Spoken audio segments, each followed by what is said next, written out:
సాక్షాత్తు శ్రీ వెంకటేశ్వర స్వామి కొలువైన తిరుపతి నగర 895వ ఆవిర్భావ దినోత్సవ వేడుకలు తిరుపతిలో ఘనంగా నిర్వహించారు. ఇటీవల తిరుపతి గ్రామ దేవత తాతయ్యగుంట గంగమ్మ ఆలయ పునర్నిర్మాణంలో భాగంగా లభ్యమైన శాసనాలు పరిశీలన చేసిన చరిత్రకారులు 900 సంవత్సరాల ముందే తిరుపతి నగరం ఆవిర్భవించిందని అధికారికంగా వెల్లడించారు. గత 2 సంవత్సరాలుగా ఫిబ్రవరి 24 తిరుపతి ఆవిర్భావ దినోత్సవంగా వేడుకలను నిర్వహిస్తున్నారు. అందులో భాగంగా నేడు రాయలసీమ రంగస్థలి చైర్మన్ గుండాల గోపీనాథ్ రెడ్డి ఆధ్వర్యంలో పురాణ పురుషుల వేషధారణలతో తిరుపతి చరిత్రను తెలిపే ప్లకార్డులను చేతపట్టి వందలాది మంది కళాకారులు మేళతాళాలు మంగళ వాయిద్యాలతో సంకీర్తనలు ఆలపిస్తూ నగర ప్రదర్శన నిర్వహించారు. వీరికి స్థానిక ప్రజలు జత కలిసి తిరుపతి ఆవిర్భావ ఉత్సవాలలో భాగస్వాములయ్యారు. ఈ సందర్భంగా గుండాల గోపీనాథ్ రెడ్డి మాట్లాడుతూ దేశంలో అనేక నగరాలకు ఆవిర్భావ దినోత్సవం లేదని, అయితే మహాపుణ్యక్షేత్రమైన తిరుపతి నగరానికి ఖచ్చితమైన ఆవిర్భావ దినోత్సవం లభించడం గర్వించదగ్గ విషయమని పేర్కొన్నారు. పురాతన పట్టణాలలో తిరుపతి ఒకటిగా నిలిచిందని తెలిపారు. పూర్వం తిరుపతిని గోవిందరాజపట్నం, వెంకటనాథపురం అని పిలిచేవారని గుర్తు చేశారు. చంద్రగిరిని పాలించిన శ్రీకృష్ణ దేవరాయల వంశస్థులు తిరుపతిగా నామకరణం చేశారని తెలియజేశారు. నేడు తిరుపతికి ప్రపంచవ్యాప్తంగా గుర్తింపు లభించిందని తెలిపారు. తిరుమల తిరుపతి దేవస్థానంలో అదేవిధంగా నగరపాలక సంస్థ అధికారికంగా తిరుపతి ఆవిర్భావ ఉత్సవాలను నిర్వహించాలని కోరారు. ఈ కార్యక్రమంలో కళాకారులు గుండాల గోపీనాథ్ రెడ్డి, కేఎన్ రాజా, కల్పన, పళని, నిర్మల, జ్యోతి తదితర కళాకారులు పాల్గొన్నారు. ఈరోజు మన తిరుపతి పుణ్యక్షేత్రం పుట్టినరోజు 895వ పుట్టినరోజు. ఈరోజు కళాకారులు వివిధ వేషధారణలతో అలాగే నగర ప్రజలు మామూలుగా మేము శనివారం నగర సంకీర్తన మండలి సభ్యులు అందరూ కలిసి ఈరోజు ఉదయమే వివిధ వేషధారణలతో మన గోవిందరాజస్వామి మాడా వీధుల్లో ఈరోజు నగర సంకీర్తన చేస్తూ తిరుపతి పుణ్యక్షేత్రం 895వ పుట్టినరోజు వేడుకలను మేము ఘనంగా జరుపుకుంటున్నాము.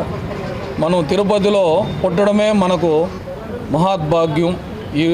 ఇక్కడ నివసించడం, ఈ పవిత్ర పుణ్యక్షేత్రంలో మనం నివసించడం, మన బిడ్డలంతా చదువుకోవడం, కలియుగ వెంకటేశ్వర స్వామిని దర్శించుకోవడం, చాలా పవిత్రమైన తిరుపతి పుణ్యక్షేత్రంలో మనం ఉన్నాము. ఈరోజు పుట్టినరోజు జరుపుకొని మనం అందరూ సుఖ సంతోషాలతో జీవించాలని, మన కలియుగ వెంకటేశ్వర స్వామి దివ్య ఆశీస్సులతో మన సుఖ సంతోషాలతో ఉండాలని ఈ 895వ పుట్టినరోజు తిరుపతి ప్రజలకందరికీ శుభాకాంక్షలు తెలియజేస్తూ ఓం నమో వెంకటేశ్వరాయ.